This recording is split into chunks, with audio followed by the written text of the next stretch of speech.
Welcome to another episode of Talking Politics here at The Hindu with me, Nistula Hebbar, where we unpack the news making the headlines in domestic politics.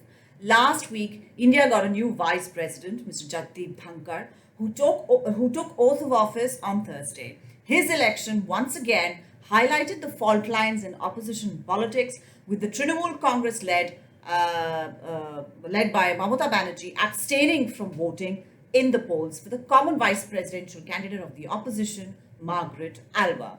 If this was dispiriting for the opposition, developments in Bihar, the subject of this episode of Talking Politics, charged up things for them, with Chief Minister and Janata Dal U leader Nitish Kumar breaking his alliance with the BJP in the state for the second time and forging a new seven-party alliance with the Rashtriya Janata Dal, henceforth to be called RJD in this episode, the Congress, the CPIML, also called MALE or Maoist Leninists, CPI left front parties, and the Jitan Ram Manji-led Hindustan Awam Morcha or HAM. This totted up to a secure 164 MLA majority in the 243-member assembly, leaving the BJP on its own on the opposition benches. All this happened in quick succession. After the Janata Dal U National President Rajiv Ranjan Singh Lalan sent a show cause notice to former Union Minister and former National President of the JDU, RCP Singh, on allegations of corruption, and Mr. Singh sending in his resignation from the party. Rajiv Ranjan Singh Lalan then followed this up with holding a fiery press conference on Sunday, August 7th, alleging that there was a conspiracy to lure JDU MLAs over to the BJP, a secret operation that the JDU leadership had come to know of and had preempted. He also alleged that the Lok Janshakti Party leader Chirag Paswan's solo act in the assembly poll was pushed by the same forces to act as a vote cutter in seats where the JDU was expecting to win and lost in 2020. Chirag Paswan's move, according to the JDU, brought down the party's tally to 43, now 45, with the addition of a couple of more MLAs from the Lok Janshakti Party stable, in fact, and one, I think, by poll that they fought and won. So on Monday, the JDU and the RJD and the Congress declared that they would be holding a meeting of their respective legislative parties groups the next day. Mr. Nitish Kumar also dialed Congress President Sonia Gandhi to secure support. He had already been in touch with RJD leaders for the last few months. This is what we were told. And after that, he and his current Deputy Chief Minister, RJD leader Tejashwi Yadav, met with Governor Fagu Singh Chauhan and staked claim to form government, and also informed the governor that the alliance between the JDU and BJP, which was ruling till that time, was over. On Wednesday, both were sworn in as Chief Minister and Deputy Chief Minister, respectively. Now, there was, of course, a sense of deja vu over the whole procedure, because this is not the first time that Mr. Kumar has flipped alliances and remained Chief Minister. I mean, I think this is the 8th time in 17 years that he has been sworn in as Chief Minister, as head of one alliance or the other, both alliances diametrically opposite and opposed to each other in the state of Bihar. But Mr. Nitish Kumar has always remained Chief Minister. So what exactly happened this time around to make this flip-flop happen? And what is the impact of the change that is being seen in Bihar?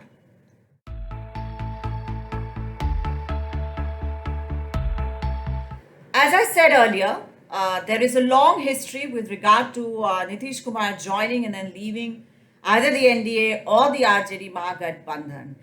For the purposes of brevity, we will confine ourselves to what happened post-2013.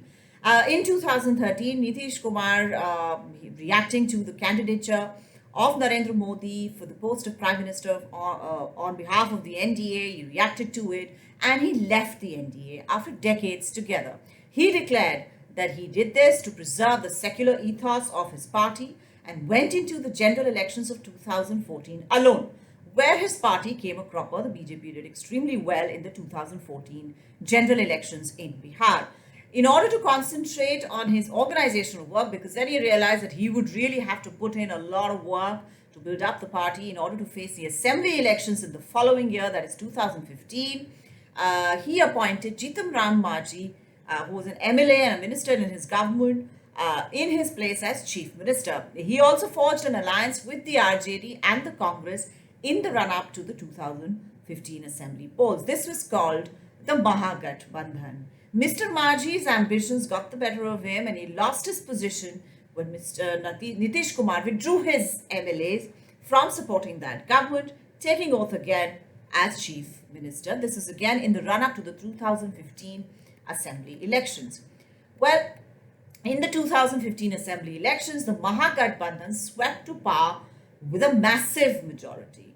The BJP fighting with Upendra Kushwaha-led RLSP, that is the Rashtriya Lok Samata Party, which is now merged with the JDU, Jitan Ram Majhi's Hindustan Awam Morcha, which is the HAM, and the Ram Vilas Paswan-led Lok Janshakti Party couldn't kind of beat the mahagathbandhan's caste arithmetic. They also realized, the BJP also realized that to navigate the caste-dominated politics of the state and the way the caste arithmetic was stacked against it, it needed Nitish Kumar's support base of Kurmis, Kushwahas, extremely backward classes and Mahadalits. Now, these are categories that Nitish Kumar had carved out from the Mandal map. You see, Lalu Prasad Yadav had the unchallenged support base of the Muslim Yadav combination, and from the OBC mathematics that was created after the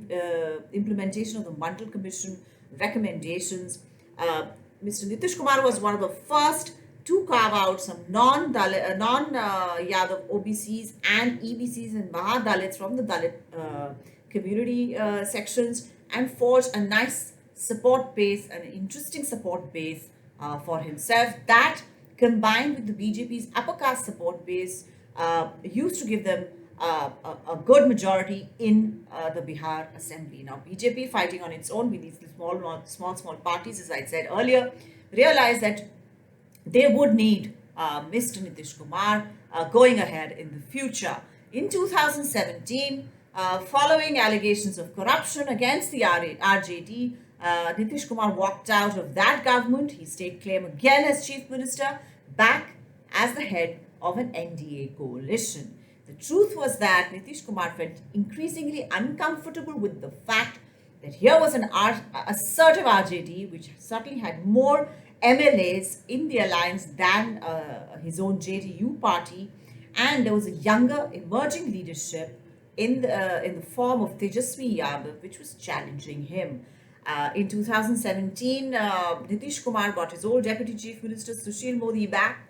Now, Sushil Modi is somebody who had smoothened the communication between the BJP and the rather taciturn Nitish Kumar for many years in the past. Some say that the alliance between Nitish Kumar and the BJP had survived all those years, not just because of cold, hard, pragmatic considerations, but also because Sushil Modi and the late Mr. Arun Jaitley, between the two of them, managed to smoothen out any wrinkles that would fall within this alliance.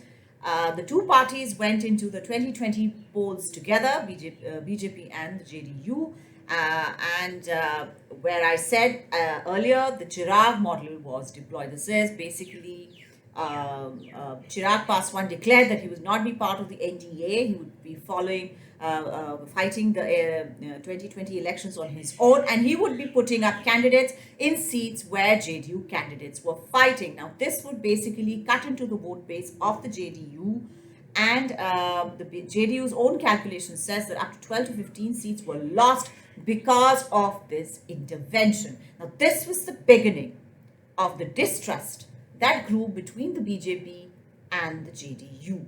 The party, that is the JDU, was reduced to 45 seats. It was a junior partner to the BJP's 74 seats. On top of that, Sushil Modi, who would have smoothened things over, was not made Deputy Chief Minister. He was sent to the Rajya Sabha, and two Deputy Chief Ministers with whom Nitish Kumar had little in common were appointed by the BJP. As things went on, Nitish Kumar was asked to take on ministerial berths in the Union Council of Ministers. Now, one berth from that quota was accorded to Mr. RCP Singh, then the closest confidant of Nitish Kumar. He became Steel Minister. Now, the BJP says that it did not specify who Nitish Kumar could nominate as minister, while the JDU says that RCP Singh got very cozy with the BJP, negotiated only for himself as minister, whereas he had been given very strict instructions that at least 4 ministerial berths were accruing to the Janata Dal United. Well, whatever the case, RCP Singh was seen as being too close to the BJP for Nitish Kumar's comfort and added to the daily friction on the ground between the two parties. He felt that the BJP, after having undermined his numbers in the assembly polls, would use RCP Singh to try and break his party. Thus, RCP Singh did not get a renomination for the Rajya Sabha, and his continuation in the Union Council of Ministers became untenable without being a member of Parliament. And from there, the whole set of events that we spoke of earlier flowed. Now, what is the impact of what has happened in Bihar, this Takhta Palat, as they call it, or this coup that has been done by Mr. Nitish Kumar? Well, as I said earlier, the opposition has got a fillip after the rather dismal prospects that it faced with the fall of the Maharashtra Mahavikas Aghadi government in Maharashtra and the scatter it presented in the presidential and vice presidential polls. The morale after having outfoxed the BJP at its own game is quite high in the opposition ranks. Nitish Kumar is being touted as a prime ministerial candidate from the opposition stables, and he himself declared after taking oath that he may not be chief minister after 2024. Some people say that he is alluding to fighting Lok Sabha polls then and moving to national politics. But when looking at that particular prospect, he may find certain unpleasant truths being revealed vis-a-vis his comrades in the opposition. There may not be such a red carpet welcome for him as another prime ministerial hopeful from the opposition stable, and it may also have an impact on the nature of unity among opposition parties. Now, if this happens, and in my view, even if it does not, the big winner from the last week's happenings is young Tejashwi Yadav, who is back in power at the helm of a party with the largest number of MLAs in the Bihar Assembly. This was won in an election where he was the undisputed leader of the RJD. His father, the towering Lalu Prasad Yadav, was nowhere on the campaign trail at that time. This was purely Tejashwi Yadav's election, and he got the largest number of seats. He was the number one party in the Bihar Assembly. Now, going ahead, the RJD's base will be with him, and he will be an important force in state and national politics. For the BJP, the situation is a bit grim. After the 2015 polls, party leaders in Delhi, the national leaders of the party, had learned the hard lesson that in Bihar, unlike in Uttar Pradesh, BJP was still perceived as a largely upper class party, and it needed the JDU's base, especially among the EBCs, to make it to the majority mark in the Bihar Assembly. The party is counting on internal contradictions developing within the new government to further some political activity. Other than that, Prime Minister Narendra Modi's own appeal among backward classes and women is another factor that the BJP is banking on. For both the 2024 general elections and 2025 assembly polls, the battle for Bihar is truly joined. We will revisit Bihar, what I consider India's most political state, as and when more developments take place. For today, however, this is all I have for you. Thank you for watching. I'll see you next week.